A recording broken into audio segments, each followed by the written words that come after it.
Guys, so as I promised in my last video, I have a get ready with me using my Perfect Anne palette that I created using Lethal Cosmetics shadows. So my husband and I are actually going to see Black Widow here in less than an hour, so I need to kind of get through this. But I just wanted to demo the shadows and the face products for you so I could kind of speak to how they apply and all that. So in honor of this like Anne palette get ready with me, I do have my like little shirt with very small puff sleeves on here, so shout out to all of you who recognize that reference. Of course these are much smaller than the kind of late Victorian puff sleeves or whatever, but anyway. So I've already applied my base. So I started with my moisturizer and sunscreen, and then I did apply the Glossier Future Dew Oil Serum Hybrid, and then I applied the Charlotte Tilbury Corrector in the shade 1 Fair. Then I applied the Tarte Hydroflex in the shade 12N Fair Neutral. I do have a video on my channel reviewing this, so you can check that out if you are curious. I do have the Wander Lip Retreat Oil. I have the Kosas Airbrow in the shade Taupe. I do also have the Kosas Concealer in the shade 0.5N. And then for powder, I use the Charlotte Tilbury Airbrush Flawless Finish in the shade 1 underneath my eyes. And then on the rest of my face, I use the Cloud Set from Kosas in the shade Airy. I also have a video on my channel talking about that product. The Tarte Hydroflex sets pretty well, but I just wanted to go over it with a little bit of powder just to make sure that it wasn't sort of super tacky and that all the powders would kind of blend well on top. So I think that's it. Like I said, we are going to the movie, so I'm trying not to like go super crazy. So I think having an Anne palette kind of suits this occasion. Just using the Fenty eye primer. I always use an eye primer. Okay, so I'll zoom you guys in just a little bit here. Okay, so let's start off with the face products. So just to refresh your memory, that is what my palette looks like. I have one bronzer contour type shade, one highlighter, and one blush. And I'm a little nervous about this contour shade slash bronzer. I think I might actually use this Patrick Ta for Contour 1 brush. This was intended to be used with his like cream and powder contour product, but I just kind of want to see how pigmented this is. So, oh, and I will, by the way, for all you that enjoy removing those types of protectors, we have a second one here on the bottom. Okay, so I have a small little mirror here, and okay, so as I suspected, that is fairly pigmented. And in my other video, I did swatch this next to the Gucci bronzer to give you a sense. I think that blended out really nicely though.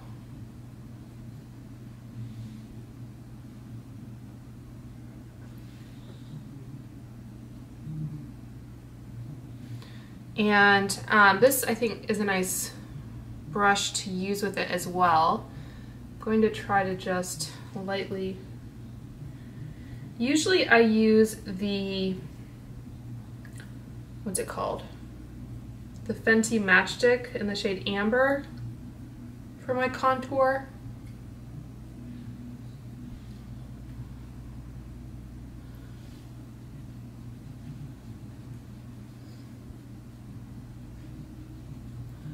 But I think, like under the chin especially, I think this might be a little easier.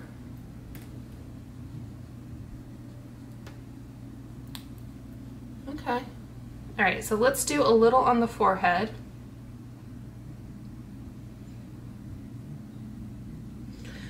My husband and I were planning to go to Chicago in late September, and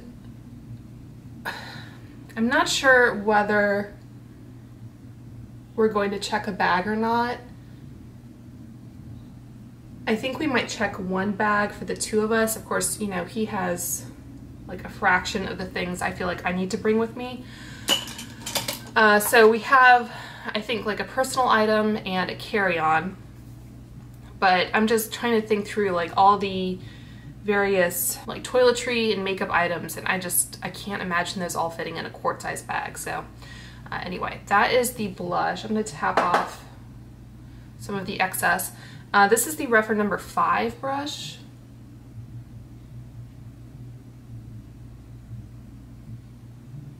Going in with a super light hand. I really wish Refer would do duo fiber brushes, because those are often the easiest with like super pigmented blushes. I mean, I do like a strong blush, but especially for like going out into the world, on camera things get a little bit more kind of blown out. So it is daytime as I'm filming this. I shut the blinds to kind of try to equalize the lighting. And then I do have some like LED lights, but this shirt, by the way, I got from Next, which I think is primarily a UK clothing brand. And they did this collection with William Morris, who was a like late 19th century, what's the word? I want to say like textile artist or designer. Like you can see, hopefully, this pattern, a lot of like very floral type designs, and I've been a fan of his, I guess, artwork or designs. Of course, he's no longer living, so the company has continued without him. Obviously, I am an Anglophile in multiple ways, and I like this kind of very, like, kind of frou-frou pattern. Let's see, William Morris was a, textile designer, poet, artist, novelist, translator, and socialist activist. So there you go. A little bit of history with your makeup. Okay, so going in next with my Anastasia A23 brush and going into the highlighter shade. I will include the exact shade names down below.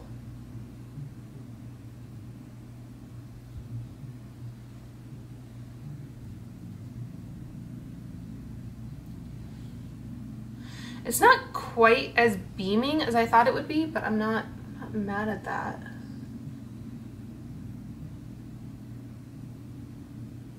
I think they did have one highlighter that was maybe a little bit lighter, that was more like a kind of purpley toned, violet toned highlighter. So I wanted something that would be a little bit more natural, I guess.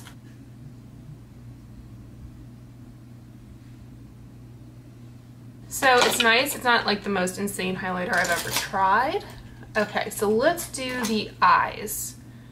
I want to zoom in here. So let's use my favorite kind of all over shader. This is the Inglot 28 PO, and I'll go into, again, I'll try to include the shades down below or something, but I'm gonna go into this like cream shade.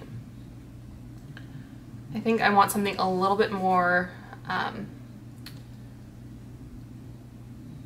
again, natural than the white. I like to put down just kind of a base color just to help things blend on top, make sure nothing sticks to the primer if I don't want it to.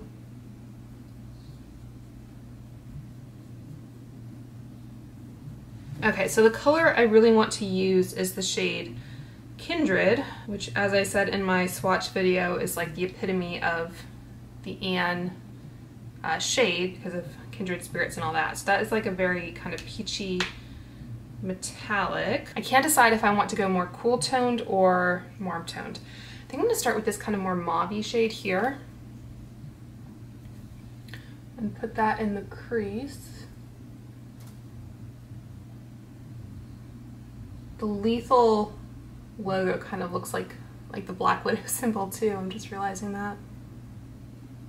Okay, so blends very well, and as I was swatching these, everything felt very creamy for the most part and pigmented, so it's nice that these are blending well. Sometimes there's a trade-off between blendability and pigment. This is the MAC 286, I believe. I think this is discontinued, this natural hair version. But anyway, this is the reference number 23, so using that same shade and going underneath.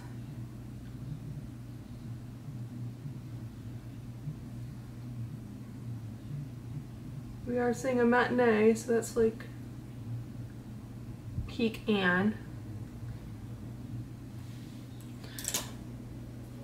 Okay, so let's go in. I'm gonna go into that darker kind of chocolate brown shade right there and see how that works to deepen things up.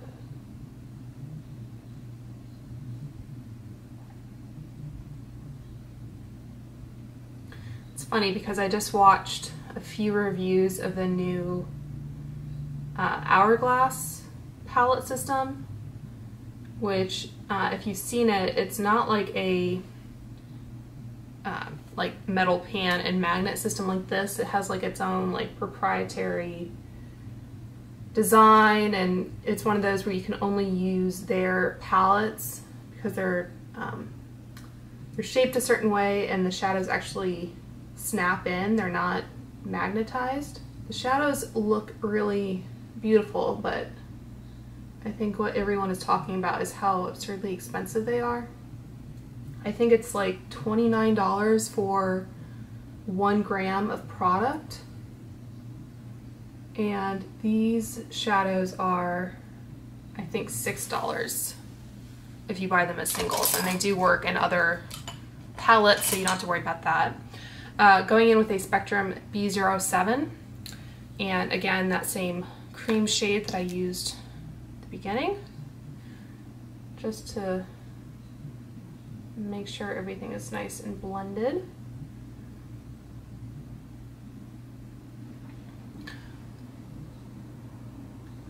But the reviews I watched of the Hourglass palette, they were all saying, like, you know, for that price, you expect the shadows to actually, like, you know, apply themselves and blend, and have Liam Hemsworth come and apply them for you, that sort of thing. This is the Chikuhodo GSN 9, and I'm going to go into that Kindred shade. So I didn't have the same expectations for this palette, but I'd say they're performing pretty well. Okay, so what I sometimes do with shimmery metallic shades like this is just use a brush. This is a dry brush to kind of get the outline of where I want the shadow to go. This is one of those like more foiled kind of metallic shades. And as you saw, I applied my base first. I know Teresa's Dead, who just collabed with Lethal. So obviously she really likes their formula. She's kind of said, like, you know, there's sometimes some fallout. She calls it glitter bukkake. So sometimes you just have to be prepared for that. I'm not seeing a ton. I'm trying to be careful with this.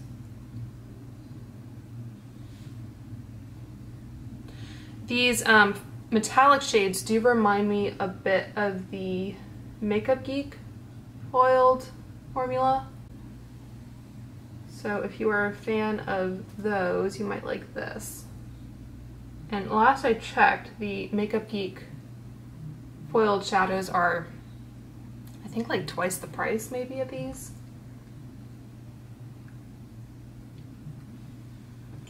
So something to consider. The downside is that since Lethal is a a German company.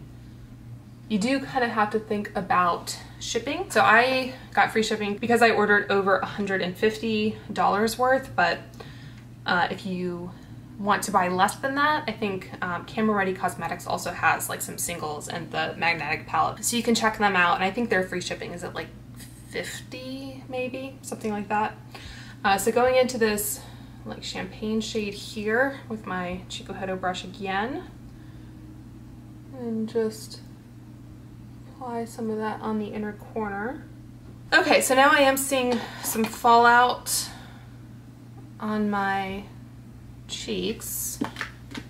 So using my discontinued Real Techniques brush and some of the Kosas powder, just try to sweep that away. Not sure how well it will.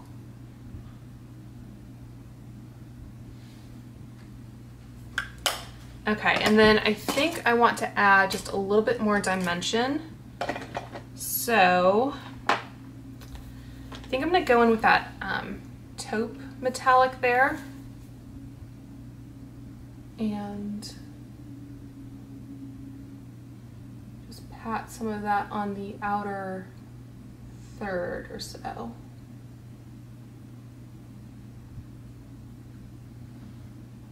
So I think that's gonna do it. It's like 3:15, so the movie starts in half an hour, so I need to kind of get a move on here. So I'm going to quickly apply some liner and mascara, and I'll be right back. All right, so that is the finished look. I just used the Patrick Ta liner in the shade Deep Bronze, the Clinique Lower Lash Mascara, the Tarte Lights Camera Splashes, and then on my lips I just put the Pale Fire Nectar from Pat McGrath. I thought that kind of suited the look here. So I hope you guys enjoyed watching this video, seeing some of these products in action. If you haven't subscribed already, please do so, and I will talk to you soon.